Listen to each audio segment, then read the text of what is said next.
Hi there. I'm Dr. Lori Sherlock, ready to take you through a little bit more on Arthritis Foundation exercise programming within the aquatic environment.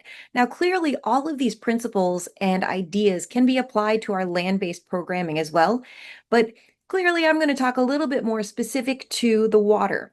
So today, we're going to discuss the idea of exercise progression and regression.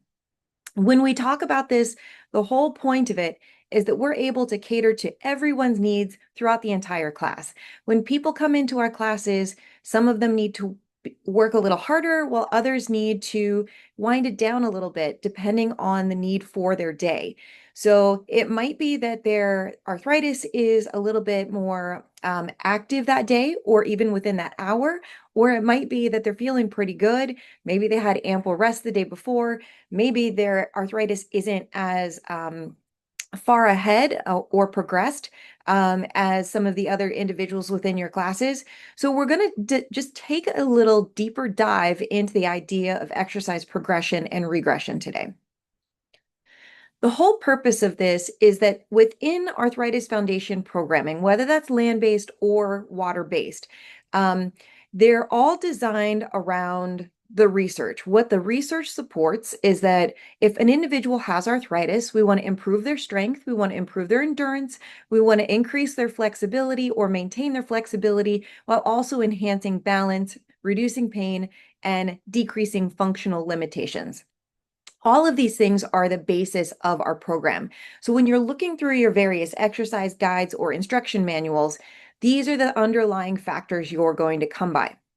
Now, with that being said, just like any disorder or many disorders and diseases, when you look at a specific form of arthritis, understanding there's over 100 different types, let's say something like osteoarthritis. If you're looking at an individual that has osteoarthritis, it is on a spectrum. You might have an individual that is just at the onset of osteoarthritis. They're starting to feel signs and symptoms of it.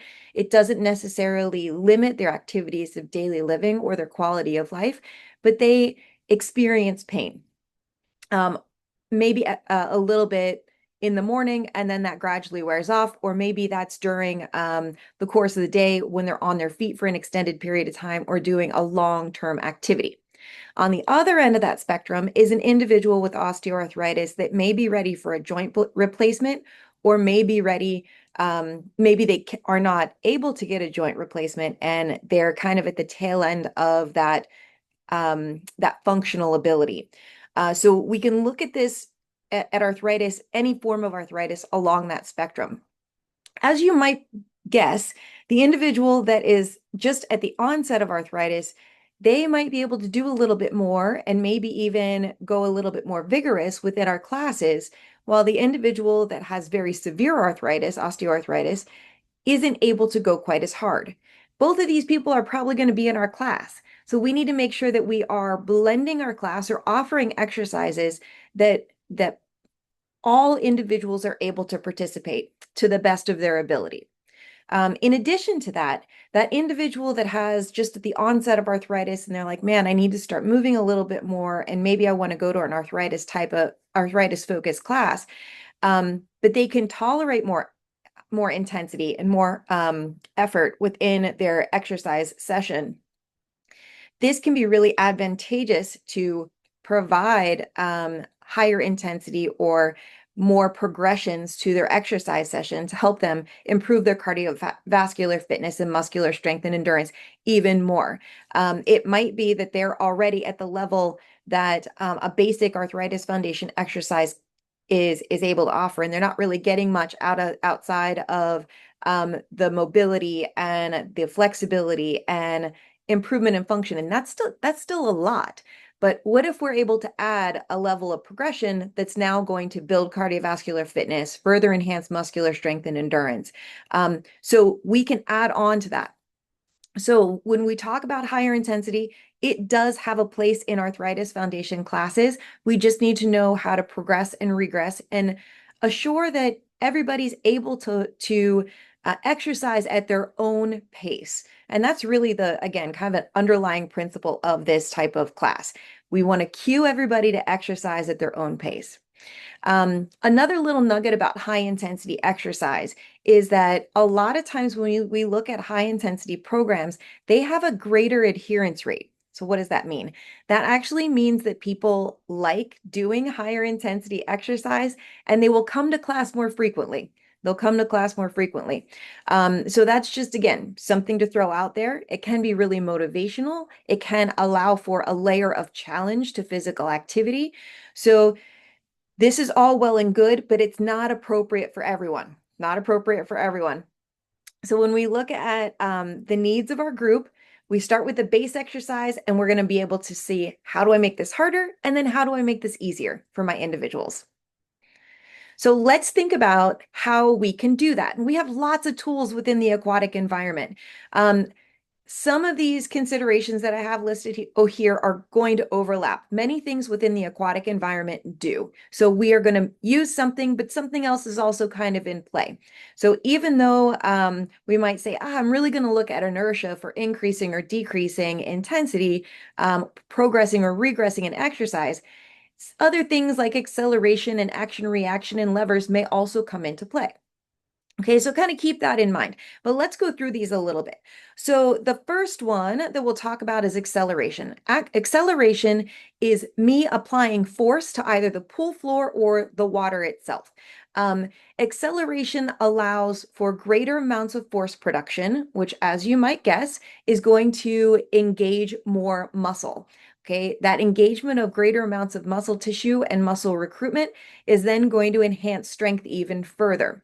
This is appropriate for some, but not all. So if we're finding that we're doing an exercise in our Arthritis Foundation exercise program, maybe we ask our participants, if this exercise feels good or it feels easy to you, here's an option to incorporate acceleration.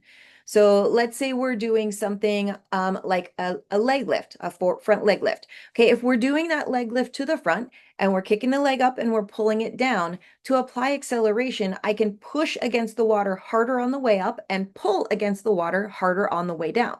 This is a simple way to increase effort. Now, to decrease or regress that exercise, I'm going to do the exact opposite. I'm going to decrease the force I apply to the water on the way up and decrease the force I apply to the water on the way down. Inertia is movement or change. Okay, so when I'm using the water, I can use my body's inertia, I can use my limbs for inertia, or I can use the water itself. I can use all of these principles of inertia, but when you think of the word inertia, I want you to think of the word change. So anytime I require change, change in direction, change in exercise, change in movement speed, all of these things are going to require the use of inertia. So the more change I ask of my participants, okay, maybe I do jumping, or I do one exercise for 4, and then I do another exercise for 4 versus moving that to 2 and 2. When I change more frequently, 4 and 4 to 2 and 2, that increase in change is using inertia. Okay, so inertia is something that is a really powerful means of, again, increasing or decreasing intensity and effort. When I'm looking at an exercise, maybe such as a march, when I'm marching, I might increase the use of inertia by traveling. So I'm changing direction. I'm changing front to back. Okay, I might decrease the use of inertia by staying in place. So inertia is a great tool for me to use in order to increase or decrease the amount of effort for my participants and intensity for my participants. Action reaction. So this idea is I may assist or I may impede my ability to move through the water. Oftentimes I use this in conjunction with travel. So as I'm moving forward, I can use arms that assist, okay, like a modified freestyle arm or an arm pull down to allow me to move forward, or I might use that arm, same forward action arm, while I'm moving backwards, and that's going to be an impeding arm. I can use my legs in a similar fashion. So these are, again, going to stimulate more sensations out of the body in order to increase or decrease the amount of effort that I am putting into play. Resistance. Resistance is applied by the water in every direction that we move. Okay. And we can increase resistance by increasing what we are presenting to the water and moving through the water. So, as an example, if I'm moving forward, the front of my body is my frontal surface area, and that is creating frontal surface resistance as I move forward. As I move backward, the back of my body is my frontal surface area. And as I move backward, that's going to create resistance. If I move to the side of me, which is smaller usually than my front to back, is going to create surface area resistance as I move left or right. Okay, so understanding that, I can use this with my limbs as well. Hands are a great tool to increase or decrease resistance. Many of our participants may experience issues like with arthritis within our hands, within our wrists, elbows, and of course our shoulders. We can increase or decrease the resistance that those individuals are feeling by changing our hands. All right, so I might choose for an arm curl, I might choose to slice through the water. So you can see this is my surface area, and that is what is going to allow me to do my surface resistance. Okay, so I'm going to karate chop it. Okay, versus if I make a fist, that's going to increase my resistance a little bit. Versus if I use my palms, fingers together, versus if I open my hands and spread my fingers. And then, of course, there's the addition of equipment, which can allow for even greater resistance. These are all, again, understood to be what is appropriate for my client, what is appropriate for my class participants. Equipment may not be an appropriate option for your classes, and I would really urge you to hold off on using equipment until you get to know your clients and their ability, and they've experienced classes and really get the form down. Levers. Okay, so longer levers. So my arms and my legs can act as levers, and the longer my lever is, the harder it's going to be. Okay, so if I'm doing a shoulder action, like an arm lift, that shoulder action, a front arm raise, that shoulder action is going to be harder with my longer lever. Or if I need it to be easier, I can shorten my lever. Okay, I can even use my hand to increase and decrease my lever. All right, so these are all options that I can use to progress and regress exercises. Range of motion. This one is important. All of them are important, but this one's extra important when we're talking about individuals with arthritis. Range of motion is such an important factor in the Arthritis Foundation programming and such an important aspect of what we do for physical activity in relation to physical activity with those with arthritis. So range of motion is something we can absolutely play with and can increase or decrease intensity and effort. We need to keep in mind that range of motion also is going to come into play as a moment of comfort, meaning that it may feel good to do a certain range of motion, but if I go beyond that range of motion, a certain joint may hurt. It may inspire pain. We don't want that. Everybody knows that we want to try to stay pain-free within our exercise. We want to go through the range of motion that our body feels good doing. So we don't want to exceed that. With that being said, generally speaking, the bigger the range of motion that I use, the more intensity I can layer on, or that can be a progression. And the smaller range of motion that I use, that is going to decrease my level of intensity.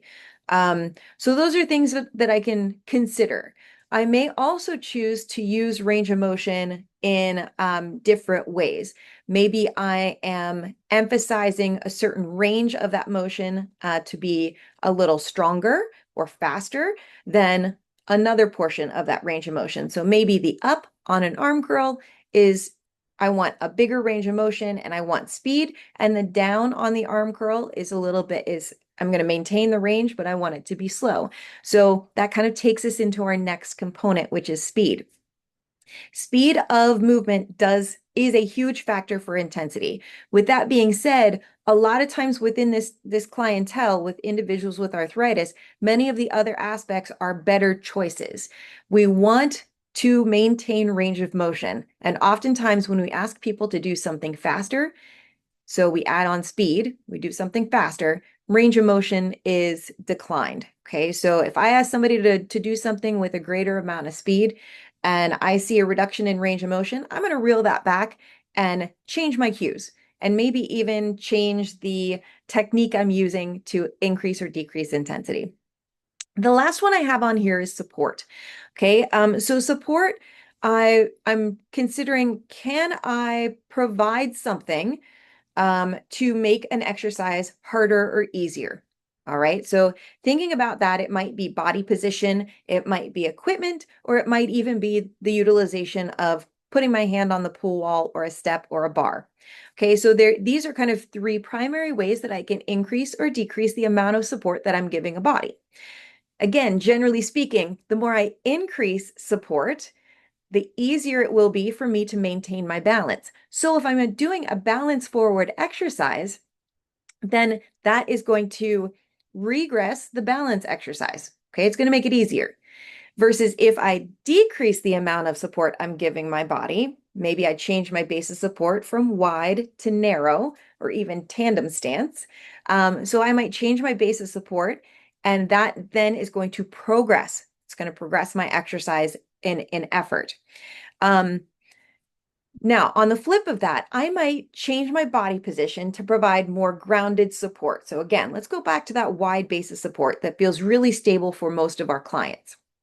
That wide base of support, now I'm able to increase intensity with an upper body movement that I'm doing because I've increased my base of support and stability. I can increase my effort through my upper extremity because now I don't have to worry about my balance as much. So I can utilize my my body position or the amount of support I'm giving my body to actually increase my effort doing something else. Okay, so these are things for us to just consider, that not all things are going to have the same, not all levels of support are going to have a negative or a regression. I won't say regression is negative, have a regression effect on our effort. Okay, so let's look at some options here. Our first option, our example, is going to be a march. Now, this is one of my favorites because it's so functional. When we look at functional exercises, a march is kind of top of the list. So if we're doing a march in the water, um, there's some progression options. We can increase our speed. Okay, we march faster. We can travel forward. Okay, so we travel forward. Maybe that's in a circle. Maybe we travel forward and we travel back. That's inertia. We're changing direction. We may change the march to a wooden soldier. Okay, and that wooden soldier is going to have a straight leg. So now we've increased our lever length. We may take that knee lift higher. So now we're playing with range of motion. We may take that march to a jog. So we've gone from a grounded activity, one foot stays on the ground the entire time before the other one comes to the ground, we lift. Okay, so we're in contact with the floor at all times. There's no rebounding. We might change it to a jog, which rebounds. We jump from foot to foot, and that changes our impact level. We might add an arm swing, that arm swing variation B, or figure eight arms. And that's going to be an impeding arm, particularly when we engage in travel. We can also reel this march back. So if a march is too challenging, maybe we march slower. We decrease our speed. Now, I want to bring a little asterisk to this, as if we slow it down a whole lot, maybe it becomes a balance exercise. Okay, so these are, again, things for us to consider. Watch your class for physical cues on challenge. What kind of things are you seeing on their face? What kind of expressions are you seeing? What kind of body mechanics are you seeing? So constantly cueing in to, what do I see? How do I need to change this? Do I need to provide progression options or regression options? I can march in place instead of traveling. I cannot lift the knee as high. I might incorporate a breaststroke arm. Okay, that breaststroke arm is going to be an assisting arm. Remember, we talk about assist and impede. So an assisting arm if I'm moving forward. I might let the arms float on the surface of the water to increase my level of support. I might hold a noodle or a kickboard to increase my level of support. Or I might hold on to the side of the pool. So these are all options for progression and regression for a single exercise that I can give during my class. All right, so with all of these things in mind, I want you to just take a moment and test yourself. All right, so Let's choose one of these exercises, a wooden soldier, which is our top one here, okay, or a cross-country ski, which is our bottom one here. And I want you to write down two ways to increase the effort or progress that exercise, and two ways to regress or decrease the effort of that exercise.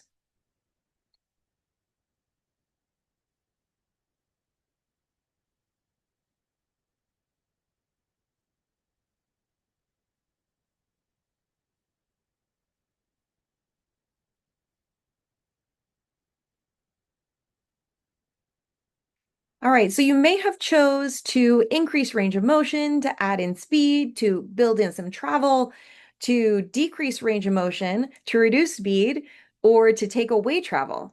Okay, so all of these would be absolutely appropriate for progression and regression of these two exercises.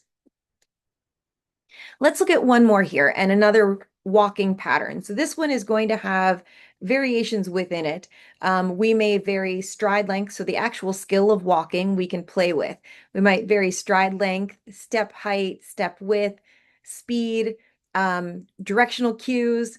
Okay, so these play and flirt with a lot of the different principles we talked about with force or acceleration, with inertia, with range of motion, with base of support. Okay, so these are all things that we can play with within this one exercise of walking. Now, how would we regress that? Well, we can choose to walk in a circle or straight lines to avoid walking around other people. Other people are going to stir up the inertia of the water, right? So they're going to stir up and create turbulence. That turbulence or movement of the water will change our ability to balance. That's going to throw us off balance. It's going to be a lot harder. So we can throw that into the progression idea. Okay, I might have people move about the cabin and add a little agitation to the water to create turbulence. But to regress that, we might avoid it. We might choose to walk near the wall, near supports, okay? So we might have something to allow us some additional support over the course of our in-water session. We can use assistive devices if necessary. We can stay in one place, holding on for support, applying step variations when we can. Okay, so these variations are options, not mandatory. To progress the exercise, progress walking, we can walk among other members of the class. Okay, and that is going to challenge us more because now we're building in a whole lot of turbulence within the water. We can add cognitive challenges. These are great fun. So while we're walking, have them add numbers in their phone number. Okay, so what's your phone number? Okay, add all of those numbers together and what's your answer while we're walking. So this concept of dual task training can be a really powerful one when we discuss quality of life and functional ability outside of the pool. So the application of that, we're talking about overall gait and mobility. It mimics walking and the various environments that we engage and obstacles that we engage in over the course of our day. It also trains muscular responses needed to adjust gait pattern when necessary. So if all of a sudden we run out of runway and we have to shorten up our step in order to come to a stop, or something all of a sudden a dog or a cat, okay, darts into front of our path and we have to stop on a dime, or we have to change our stance.